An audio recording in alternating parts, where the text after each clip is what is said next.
Okay, हमारा next paper है अगस्त 2025 का। फर्स्ट क्वेश्चन है सीएमएल ट्रीटमेंट। सीएमएल आप क्रॉनिक माइलॉइड ल्यूकीमिया पेशेंट आपके पास किस तरह प्रेजेंट होगा? Middle to old age patient होगा, स्प्लीनोमेगेली होगी, साथ उसके कोई जो जनरलाइज फीचर्स हैं वो हो सकते हैं। ठीक है, तो माइलॉइड वाले जो होती हैं लाइनेज में आपको बेसिकली हिपेटोस्प्लीनोमेगेली मिलती है, मोस्टली स्प्लीनोमेगेली लिम्फेडिनोपैथी इतनी नहीं मिलती। Middle to old age patients मिलते हैं, साथ उसका एनीमिया और इस तरह के फीचर्स मिलते हैं। तो सीएमएल का ट्रीटमेंट ये होता है कि आपने बेसिकली आपने फिलाडेल्फिया क्रोमोसोम को टारगेट करना होता है, तो आपकी main drug tyrosine kinase inhibitor होता है, जैसे इमेटिनिब। ठीक है, जो क्रॉनिक केस होता है उसमें 400 mg ओडी डेली देते हैं। जो एडवांस डिजीज होती है उसमें आपको डोज ज़्यादा करनी पड़ती है, 600 to 800 mg। ठीक है, नेक्स्ट क्वेश्चन था आपका, it was a very confusing question. ठीक है, HbA2 से दिया हुआ है 4.5, हमें पता है नॉर्मल HbA2 कितना होता है, 3.5 तक होता है। इससे जब ज़्यादा हो जाए तो हम इसे कहते हैं कि HbA2 ज़्यादा है, तो थैलेसीमिया की तरफ बात चली जाती है। सीरम फेरेटिन उसने 40 दिया हुआ है। सीरम फेरेटिन नॉर्मली हमारा कट ऑफ ना 30 से ऊपर हम रखते हैं। जो 40 सीरम फेरेटिन है ना वो कम नहीं है। ठीक है, it's low normal but it's not low. Okay, तो आपने मतलब मैंने आपको पहले भी बताया कि सीपीएसपी वाले आपको स्ट्रेट फॉरवर्ड क्वेश्चंस नहीं देंगे, वो आपको क्वेश्चन थैलेसीमिया में से ही देंगे, सीएमएल में से ही देंगे, मल्टीपल माइलोमा में से देंगे। ये वो टॉपिक्स हैं जो हमें पता है कि इनमें से ही क्वेश्चन आते हैं।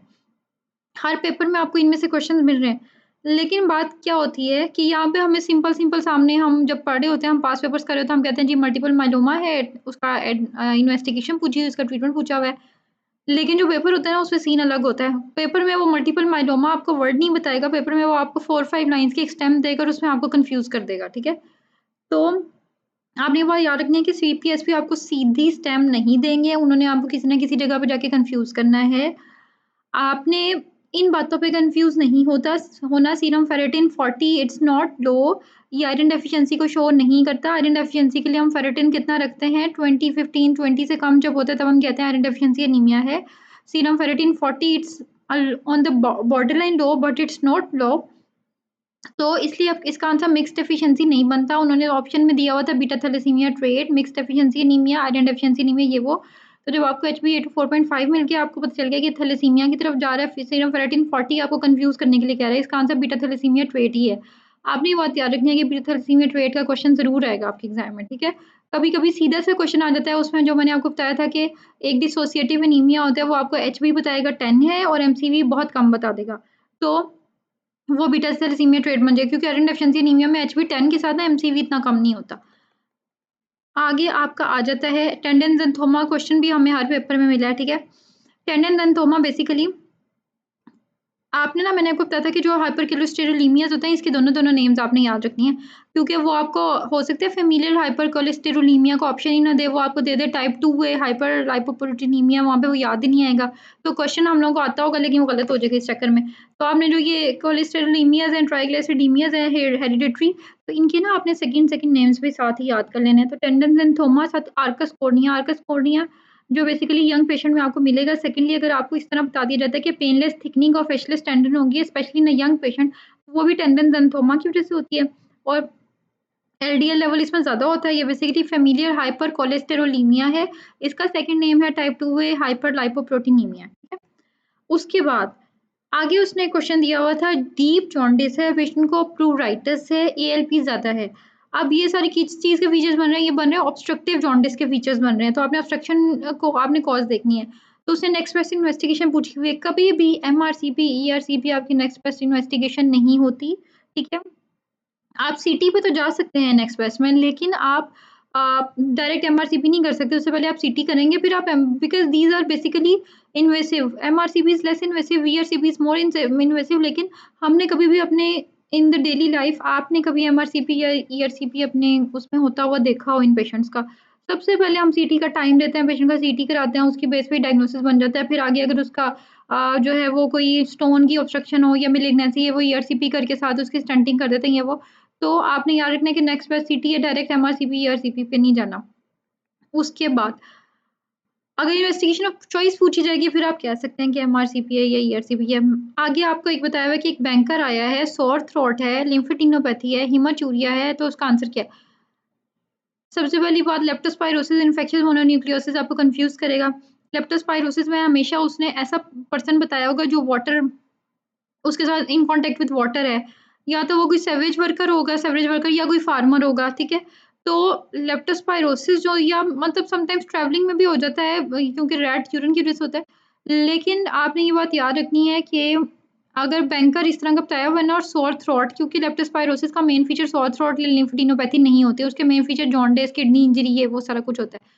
तो हीमाचूरिया, डार्क यूरिन और जॉन्डिस जो है ना, इस वाले पेशेंट में इन्फेक्शियस मोनोन्यूक्लियोसिस में वो हेमोलिटिक एनीमिया की वजह से हो रहा है। तो short short with lymphadenopathy with autoimmune hemolytic anemia with tender lymphadenopathy and rash due to intake of ampicillin, ये सारे कुछ इन्फेक्शियस मोनोन्यूक्लियोसिस के फीचर्स हैं। ठीक है, आगे आपको क्वेश्चन दिया हुआ है, बताया हुआ था कि पेशेंट को हाइपोपैराथायरॉयडिज्म है, साथ हाइपोथायरॉयडिज्म है। तो क्या बनता है, जो होते हैं ना आपके एपीएस 1 एंड 2, उन दोनों में थोड़ा सा डिफरेंस ये होता है कि एडिसन डिजीज दोनों में होती है। जो 1 है उसमें हाइपोपैराथायरॉयडिज्म एंड हाइपोथायरॉयडिज्म दोनों चीज़ें होंगी और साथ एडिसन होगा और म्यूकोक्यूटेनियस कैंडिडियासिस।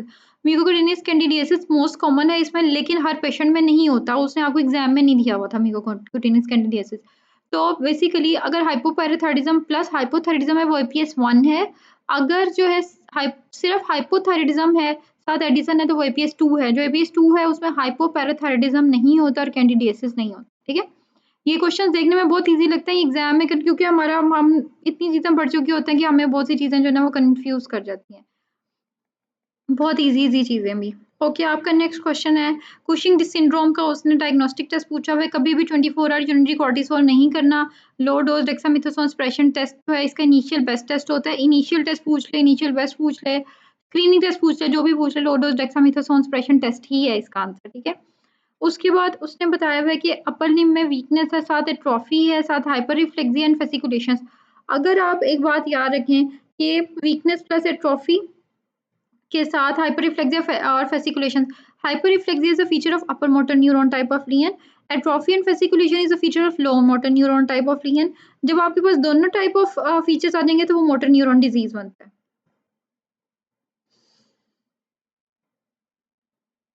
ओके, तो इसका आंसर है मोटर न्यूरॉन डिजीज। आपने हमेशा ये बात याद रखनी है कि फेसिकुलेशंस के साथ हाइपररिफ्लेक्सिया जब आ जाता है ना वो एमएनडी होता है। एमएनडी का बड़ा हेलमार्क फीचर होता है फेसिकुलेशंस। अभी आप क्लिनिकल की प्रिपरेशन करेंगे तो उसमें आप एमएनडी के पेशेंट्स देखेंगे तो उनमें टंग फेसिकुलेशंस जो है ना इतनी प्रॉपर आ रही होती है और साथ पेशेंट की हाइपरटोनिया और हाइपररिफ्लेक्सिया होती है एमएनडी। उसके बाद उन्होंने एक ब्रेन ट्यूमर बताया हुआ था कि पेशेंट के जो है वो इंट्रासेरिब्रल मैस है और उसके बाद वो स्पाइनल कॉर्ड में स्प्रेड किस तरह हुआ है कि उसके बाद पेशेंट को पहले इंट्रासेरिब्रल मैस था और बाद में पेशेंट को क्या हुआ है, जो है वो लोअर लिम्ब वीकनेस हो गई है, यूरिनरी रिटेंशन हो गई। इसका मतलब वो जो ट्यूमर था वो उसका स्प्रेड हो गया स्पाइनल कॉर्ड की तरफ। तो ये सबसे हाईली एग्रेसिव ट्यूमर जो स्पाइनल कॉर्ड में स्प्रेड होता है वो मेड्यूलोब्लास्टोमा होता है। ओके, उसके बाद प्राइमरी सिफिलिस हमने पहले भी डिस्कस किया था कि हमने बेंजाथिन पेनिसिलिन देनी होती है। अगर पेशेंट एलर्जिक है फिर आप विब्रामाइसिन देते हैं। Vibramycin is basically brand name of doxycycline. Okay, आगे उसने एक क्वेश्चन दिया हुआ था कि कंट्रास्ट मीडियम पेशेंट को इंजेक्ट किया है किसी भी वो टेस्ट करने के लिए तो पेशेंट को उससे ना रिएक्शन हो गया।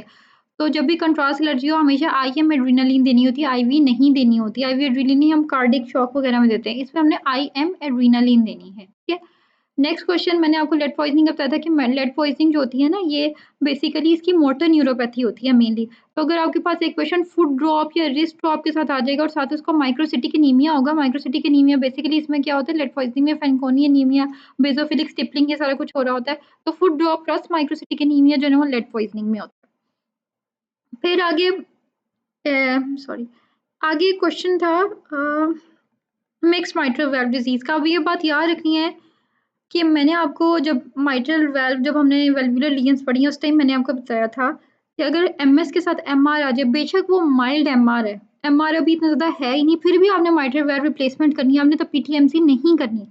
क्यों?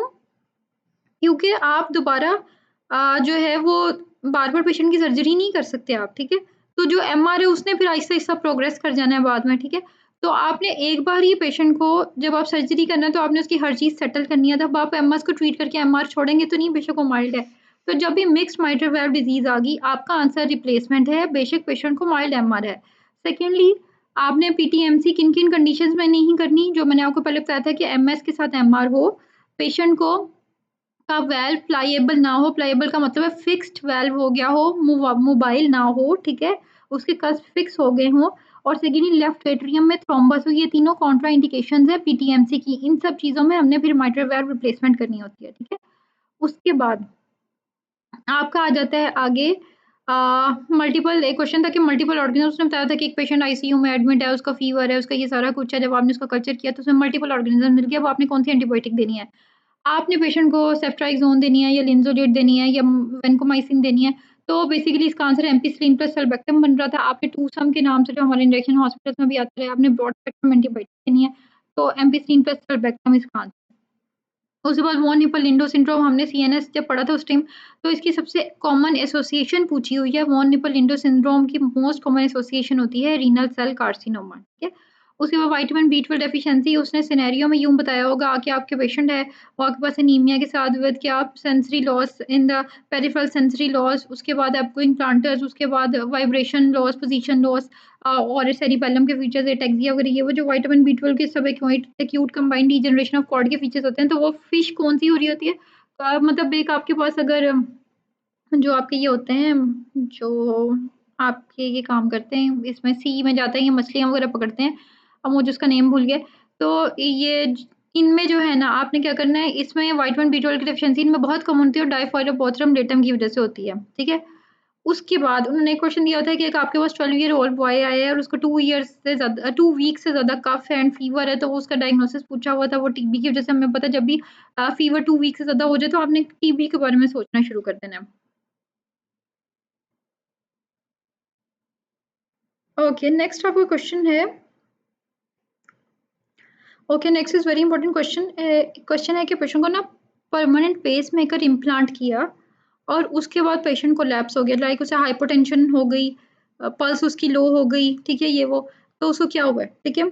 तो उसका आंसर तो ये था कि पेशेंट को बेसिकली पेरिकार्डियल टैम्पोनेट डेवलप हुआ है, कार्डिक परफोरेशन हुई है, ठीक है? वो pericardial effusion, cardiac tamponade, cardiac perforation, तीनों में से जो भी ऑप्शन देगा इसका आंसर वो है। लेकिन अगर आप इसकी थोड़ी-सी कॉम्प्लिकेशंस देखें, तो उसमें कॉम्प्लिकेशंस ये है कि ब्लीडिंग हो सकती है, इन्फेक्शन हो सकता है, नीमोथोरेक्स, हीमोथोरेक्स हो सकता है।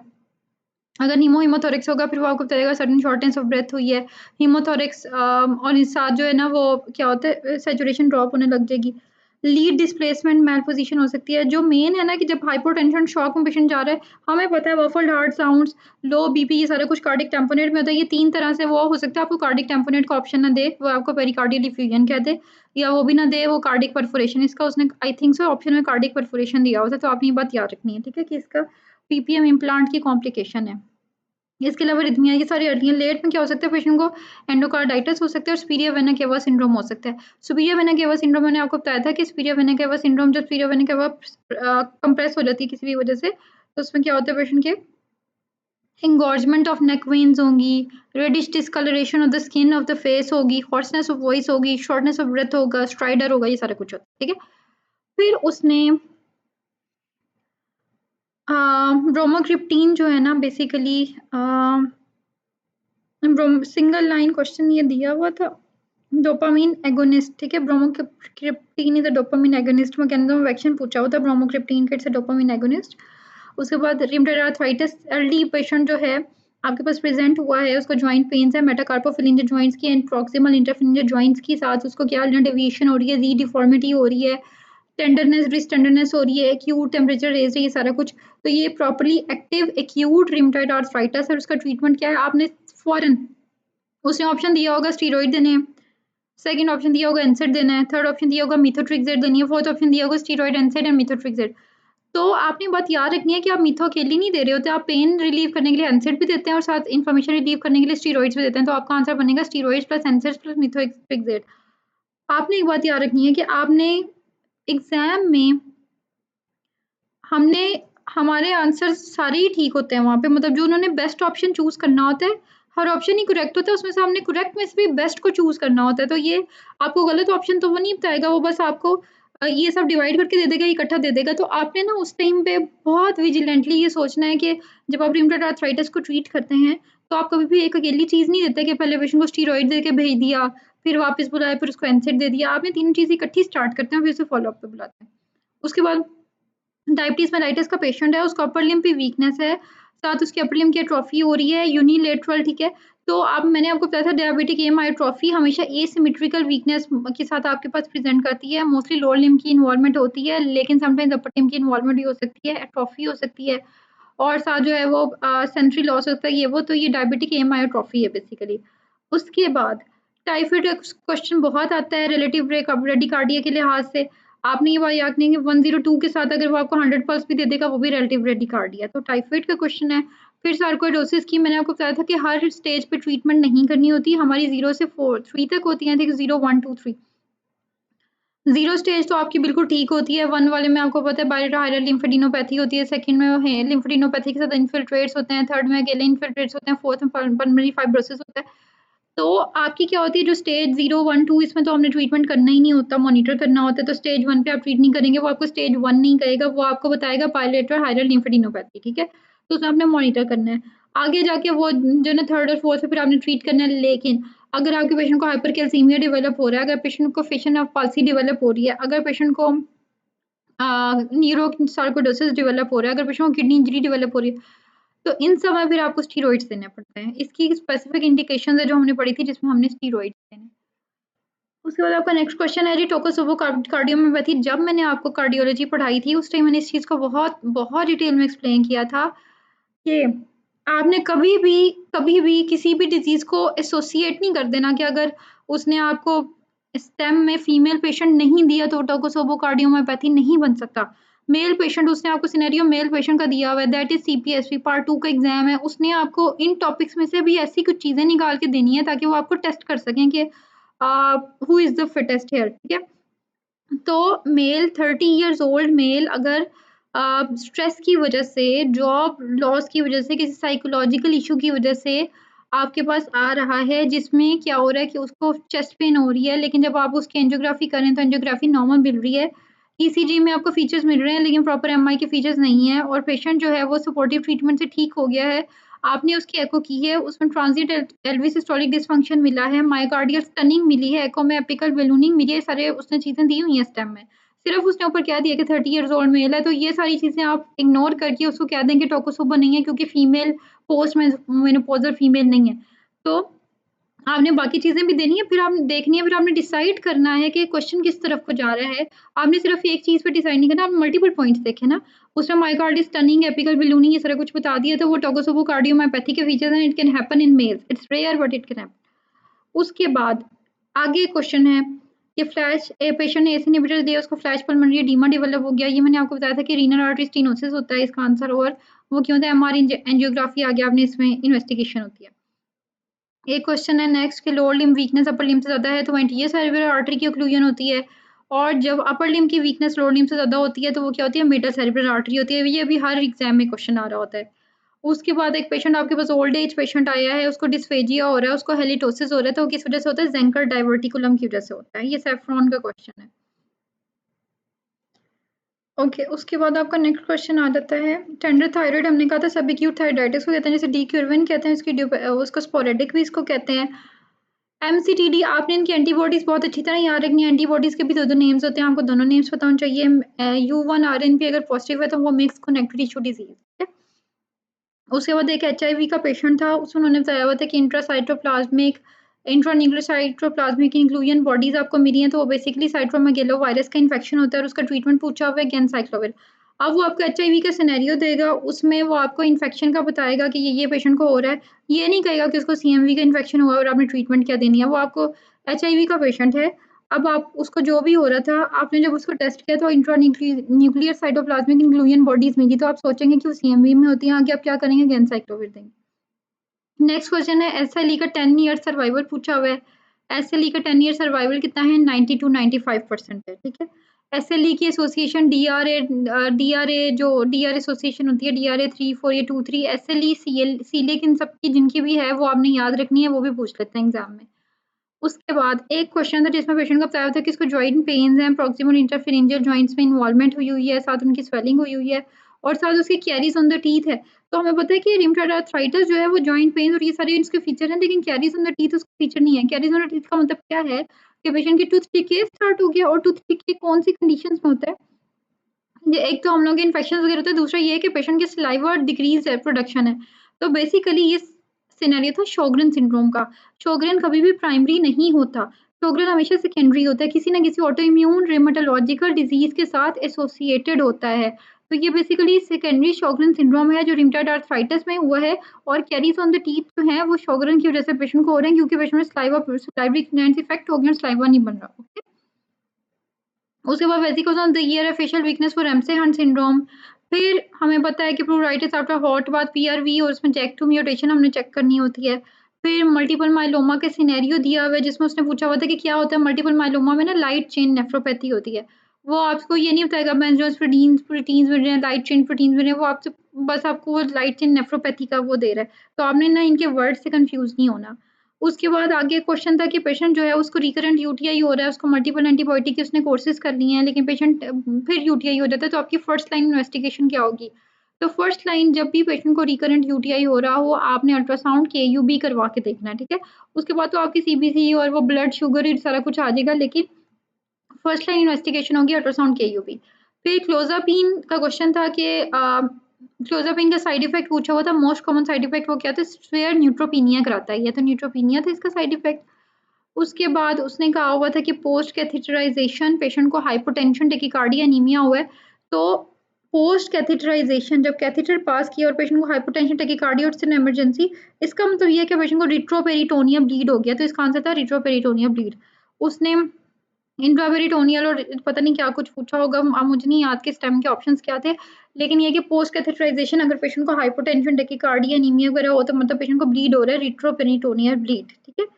उसके बाद नेक्स्ट क्वेश्चन है आपका, अगर आपके पास एक पेशेंट हाइपोटेंशन के साथ आया, उसने आपको ये हिस्ट्री नहीं दी कि पेशेंट को डिहाइड्रेशन है, या पेशेंट को डायरिया हुआ हुआ है, या पेशेंट को वॉमिटिंग हुई हुई है, उसने सिर्फ ये बताया कि पेशेंट आपके पास हाइपोटेंशन के साथ आया है, तो आपने फ्लूइड कौन सा देना है? जब हाइपोटेंशन अकेली होगी, इसमें डायरिया वगैरह डिहाइड्रेशन नहीं है, तो फिर तो आपने 0.9% नॉर्मल सलाइन देना है। अगर आपके पास डायरिया की, डिहाइड्रेशन वगैरह की हिस्ट्री होती है, फिर मैंने आपको बताया फ्लूइड ऑफ चॉइस होता है Ringer lactate. Okay, inclusion bodies owl appearance, HIV, CMV, ये हमने पहले पढ़ा है।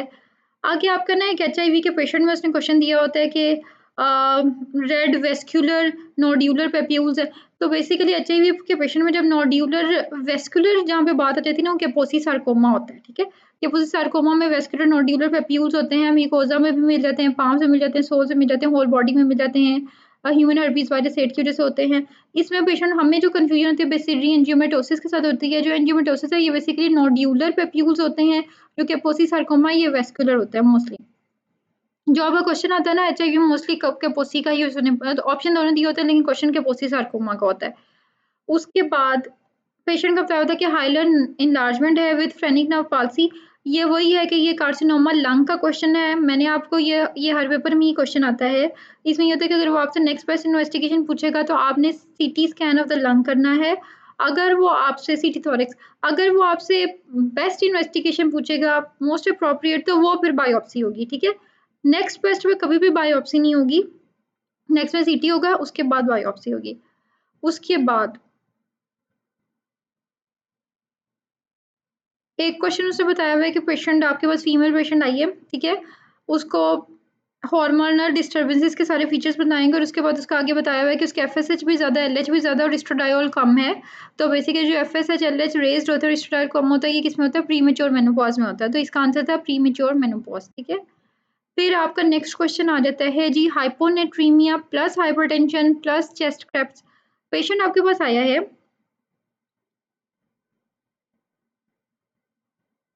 पेशेंट को हाइपरटेंशन हो रही है, चेस्ट क्रेप्स हो रहे हैं, मतलब पेशेंट फ्लूइड ओवरलोड में हो रहा है। और हाइपोनेट्रीमिया जो यहाँ पे हाइपोनेट्रीमिया हो रहा है वो क्यों हो रहा है? वो पेशेंट को हो रहा है हाइपरवोलेमिक हाइपोनेट्रीमिया। यहाँ पे पेशेंट को डिहाइड्रेशन की वजह से हाइपोनेट्रीमिया नहीं हो रहा, यहाँ पे पेशेंट को हाइपरवोलेमिया की वजह से हाइपोनेट्रीमिया हो रहा है। तो इसका फिर ट्रीटमेंट आपने क्या करना है? आपने फ्यूरिसिमाइड देना है। ओके, उसके बाद अगर आपके पास एडिसोनियन क्राइसिस का पेशेंट आएगा, एडिसोनियन क्राइसिस का पेशेंट आपके पास कैसे प्रेजेंट करेगा? शॉक में प्रेजेंट करेगा, उसको हाइपोटेंशन होगी, उसका हाइपोग्लाइसीमिया होगा, वो अनकॉन्शियस हो सकता है, ये वो। तो आपने क्या करना है? ट्रीटमेंट होती है, आपने पेशेंट को आईवी हाइड्रोकोर्टिसोन देना होता है 100 mg बोलस, और उसके साथ आईवी नॉर्मल सलाइन देना होता है। तो ये दोनों ऑप्शन, मतलब उसने एक ही ऑप्शन में दोनों बातें बताई। उस उसके बाद आपका नेक्स्ट क्वेश्चन आ जाता है कि अगर आप मतलब एक पेशेंट आपके पास जॉइंट पेन के साथ आया है, आपने जॉइंट एस्पिरेशन की तो आप क्या करेंगे? जॉइंट एस्पिरेशन में आप क्या करेंगे? आगे fluid analysis plus culture sensitivity करेंगे, दोनों चीज़ें करनी है आपने, ठीक है? उसके बाद शोगरेन वाला क्वेश्चन हमने कर लिया है। रिफ्रैक्टरी हाइपरकैलेमिया, अगर आपके पास एक पेशेंट रिफ्रैक्टरी हाइपरकैलेमिया के साथ आ रहा है, तो उसमें उसका ट्रीटमेंट पूछा हुआ है, अर्ली डायलिसिस होता है, ठीक है? रिफ्रैक्टरी हाइपरकैलेमिया का पेशेंट अगर आपके पास आ जाए, बेशक उसको आरएफटीज़ अभी बहुत ज़्यादा डिरेन नहीं है और कोई डायलिसिस की इंडिकेशन नहीं बन रही, लेकिन आपका जो बेस्ट ट्रीटमेंट होगा उसमें अर्ली डायलिसिस ही होगा, क्योंकि आप कैल्शियम ग्लूकोनेट दे रहे हैं, आप उसको जो है वो इंसुलिन डेक्सट्रोज जो भी चीज़ें आपने देनी है वो सारी टेम्परेरी सॉल्यूशंस, अगर उसका बार-बार हाइपरकैलेमिया हो रहा है तो पेशेंट की आप ब्रेडिकार्डिया जिससे उसकी डेथ हो सकती है डिस्नियाज की वजह से। तो रिफ्रैक्टरी हाइपरकैलेमिया का बेस्ट ट्रीटमेंट है अर्ली डायलिसिस। ऑर्डिनल सिंड्रोम मैंने कार्डियो में आपको बताया था कि माइट्रोस्टिनोसिस के साथ पेशेंट को हॉर्सनेस ऑफ वॉइस होती है due to left atrial enlargement, तो वो ऑर्डिनल सिंड्रोम होता है। फिर उसके बाद अगर सिकल सेल एनीमिया का पेशेंट आपके पास किसी साइड की वीकनेस ऑफ द बॉडी के साथ आ जाएगा तो आपकी इन्वेस्टिगेशन ऑफ चॉइस क्या होगी? ट्रांसक्रेनियल डॉपलर होगा। ओके,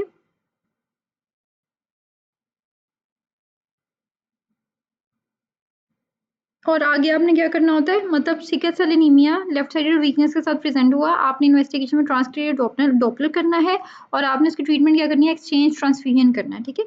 उसके बाद आपके पास आ जाता है next Crohn's disease ulcerative colitis में, ये दोबारा वही क्वेश्चन आया होता है क्रिप्टेप्सेस वाला। तो आपने याद रखना है कि क्रोन्स होता है इसकी ट्रांसम्यूरल इन्फ्लेमेशन होती है, ulcerative colitis mucosa and submucosa को इन्वॉल्व करता है। क्रोन्स में कोबलस्टोन अपीयरेंस आती है, अल्सरेटिव कोलाइटिस में फ्राइबल अपीयरेंस आती है इंटेस्टाइन की। नॉन केजिएटिंग ग्रेनुलोमास आपको क्रॉन्स में मिलेंगे, अल्सरेटिव कोलाइटिस में क्रिप्टेप्सिस मिलेगी और ज़्यादा क्वेश्चन इन दोनों का यही वाला आता है।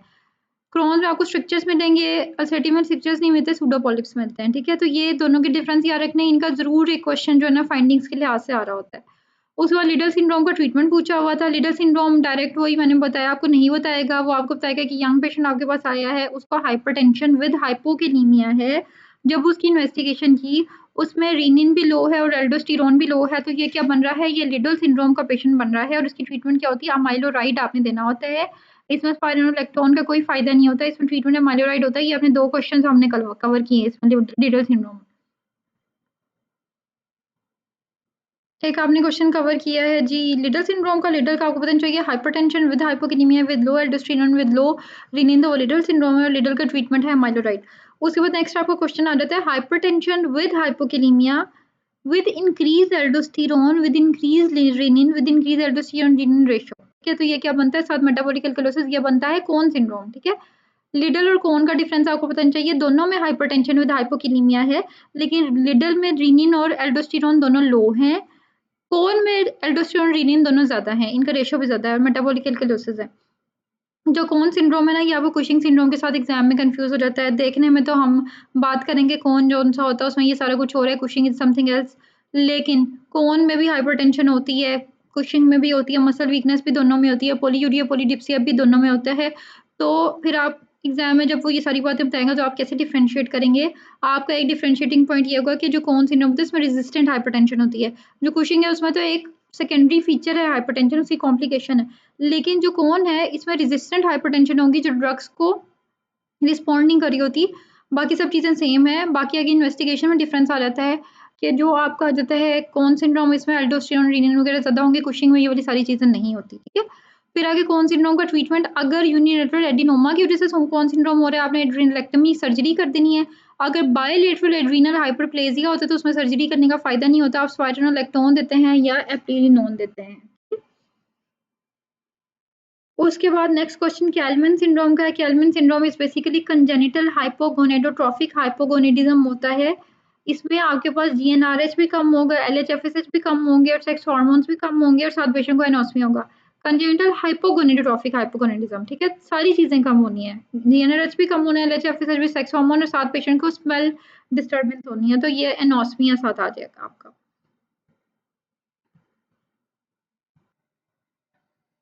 ओके, नेक्स्ट क्वेश्चन आपका है जी क्रैक कोकेन का। एक होता है कोकेन है, एक उसकी डेंजरस फॉर्म होती है क्रैक कोकेन। वैसे तो हमें पता है कोकेन क्या करता है, हाइपरथर्मिया, हाइपरटेंशन, डायलेटेड प्यूपिल्स, ये सारा कुछ, और जो हेलुसिनेशंस, टैक्टाइल हेलुसिनेशंस, ये सारा कुछ कोकेन ने करना होता है, यूफोरिया। लेकिन एक होता है क्रैक लंग सिंड्रोम, उसमें क्या होता है? पेशेंट कोकेन लेगा, उसको सडन लंग इंजरी होगी, उसको एल्वियोलर हेमरेज हो सकता है, पल्मोनरी हेमरेज हो सकता है, पल्मोनरी एडीमा हो सकता है, ARDS हो सकता है। तो जब वो आपको ये बताएगा कि पेशेंट ने कोकेन ली और सारे उसके इस तरह के फीचर्स आ गए, तो वो क्या है, आपका क्रैक लंग सिंड्रोम है, जो क्रैक कोकेन की वजह से हुआ है। सेकेंडली मैंने आपको कोकेन का सबसे इंपॉर्टेंट चीज़ ये बताई थी कि ये MI करता है। MI किस तरह करता है कि ये वैसोस्पैस्म करता है, इसलिए बीटा ब्लॉकर्स नहीं देने होते, डायरेक्ट PCI करना होता है, परक्यूटेनियस कोरोनरी इंटरवेंशन, और साथ हमने पेन रिलीफ करनी होती है, वेज़ोडाइलेटर्स देने होते हैं, नाइट्रेट्स वगैरह, और बाकी हमने बेंजोडाइज़ेपिन्स, इसका ट्रीटमेंट बेंजोडाइज़ेपिन्स होता है, ठीक है? और साथ में MI का ट्रीटमेंट। तो ये क्रैक लंग सिंड्रोम का क्वेश्चन था।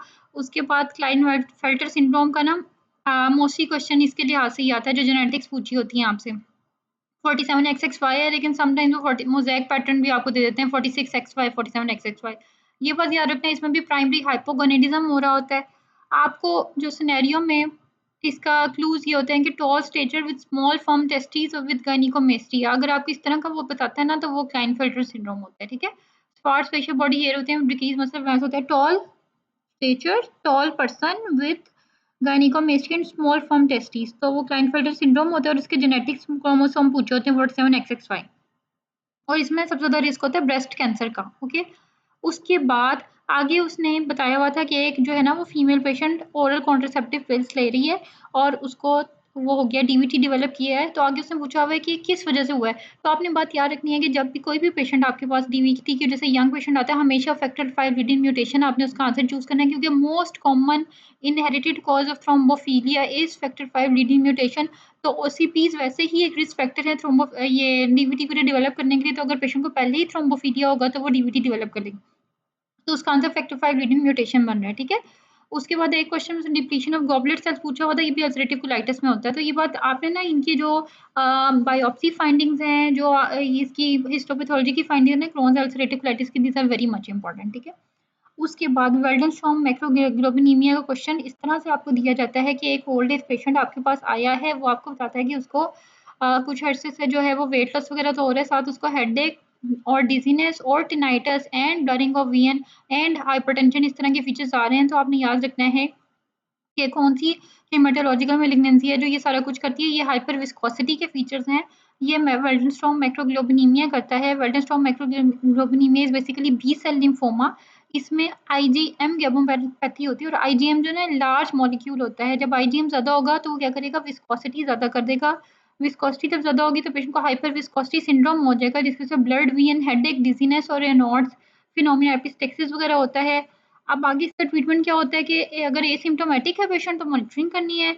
अगर पेशेंट सिम्प्टोमेटिक है, तो सबसे पहले आपने जो हाइपर विस्कोसिटी वाले फीचर्स हैं, उनको खत्म करने के लिए ना प्लाज्माफेरेसिस करना होता है, और फिर नेक्स्ट कीमोथेरेपी होती है मेलिग्नेंसी को ट्रीट करने के लिए, तो हाइपर विस्कोसिटी के लिए प्लाज्माफेरेसिस होता है। अब इसमें रिटोक्सिमाब बेंडामास्टीन देते हैं। ये क्वेश्चन, ये भी मेरे टॉक्स का स्टेशन था, ठीक है?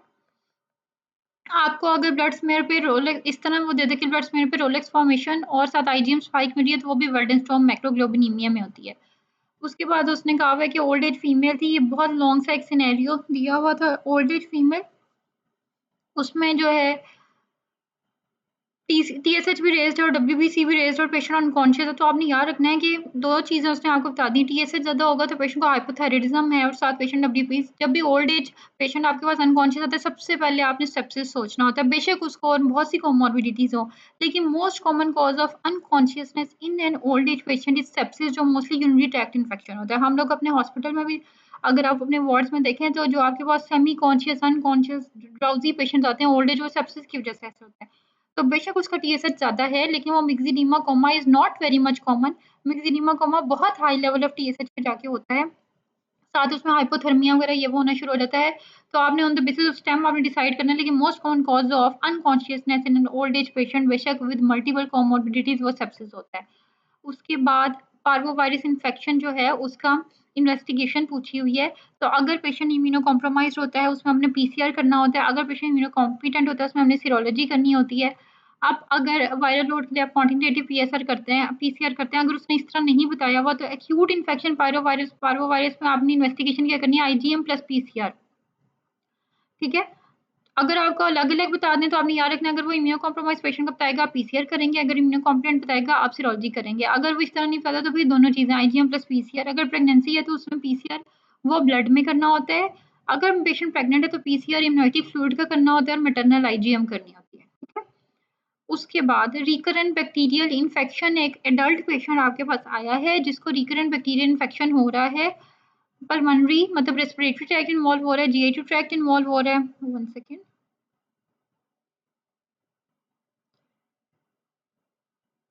डिलेड ग्रोथ है, ठीक है। तो आपने उसमें याद रखना है वो कंबाइंड हाइपोगैमाग्लोबिनीमिया, उसमें आईजीजी और आईजीएम तीनों का लेवल कम होगा, ठीक है। तो ये कंबाइंड हाइपोगैमाग्लोबिनीमिया है। इसमें आगे ना इसकी 2 टाइप्स होती हैं, एक सीवीआईडी होती है, एक एससीआईडी होती है। सीवीआईडी जो सी होती है ना, ये क्रॉनिक वेरिएबल इम्यूनोडेफिशिएंसी होती है जो एडल्ट्स में होती है। एक ऐसी होती है स्वेयर कंबाइंड इम्यूनोडेफिशिएंसी, ये इन्फेंट्स में होती है और इसमें पुअर सर्वाइवल होता है। लेकिन जो आपको क्वेश्चन में ऑप्शन दिया हुआ है ना, वो कंबाइंड हाइपोगैमाग्लोबिनीमिया, जो ये तीनों चीजें कम हो रही है, रिकरेंट इन्फेक्शन है, एडल्ट पेशेंट आपके पास आएगा, ठीक है। उसके बाद एक क्वेश्चन था कि रिवरऑक्साबैन एक पेशेंट ले रहा है पहले से और अब उसकी अगर इलेक्टिव नी सर्जरी है तो आपने रिवरऑक्साबैन कब स्टॉप करनी है? आपने अगर पेशेंट को जो है ब्लीडिंग का रिस्क नहीं है तो फिर आपने 24 hours before elective surgery stop करनी है। अगर ब्लीडिंग का रिस्क है तो फिर 48 आवर्स पहले। इसी तरह अगर लो मोलिकुलर वेट हेपरिन के बारे में वो ये क्वेश्चन पूछता है तो वो भी 12 to 24 आवर्स बिफोर सर्जरी। मैंने ये दोनों लिख लिए थे कि जो भी क्वेश्चन आपसे वो पूछ ले, ठीक है।